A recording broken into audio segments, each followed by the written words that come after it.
Bismillahirrahmanirrahim. Kita menggunakan Rode Ultimate 1/3 PE13.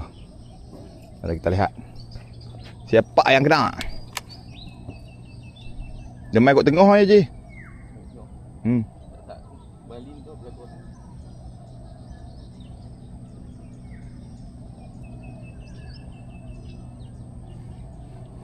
Oh, aku tahu. Ui. Oh, tiba.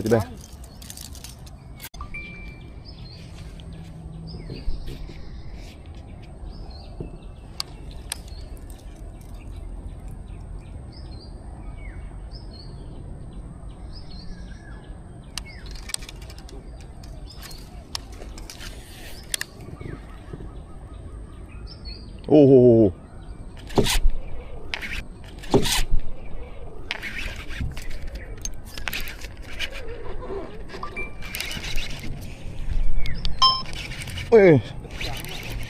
Hah?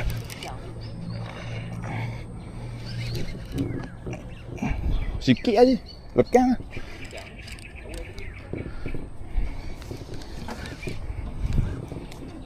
Bismillahirrahmanirrahim. Oh, terkelak tu. Oh, terkelak tu.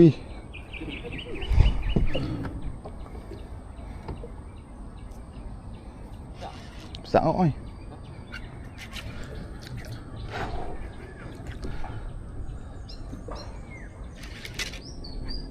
Ya, boleh gagal.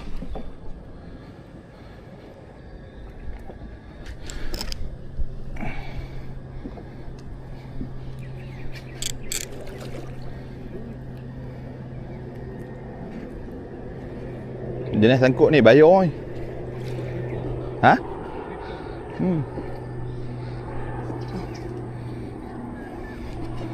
Oh. Tak start no pun.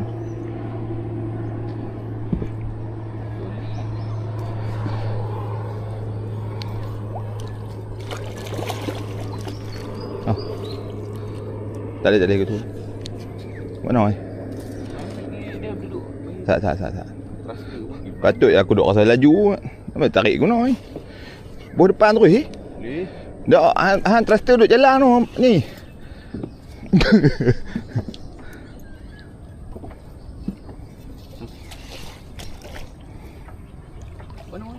Bawah depan terus. Ha, bawah depan terus. Ha. Alhamdulillah. Pergi sangat okey. Okey. Mantap. Tak. Tak sangat.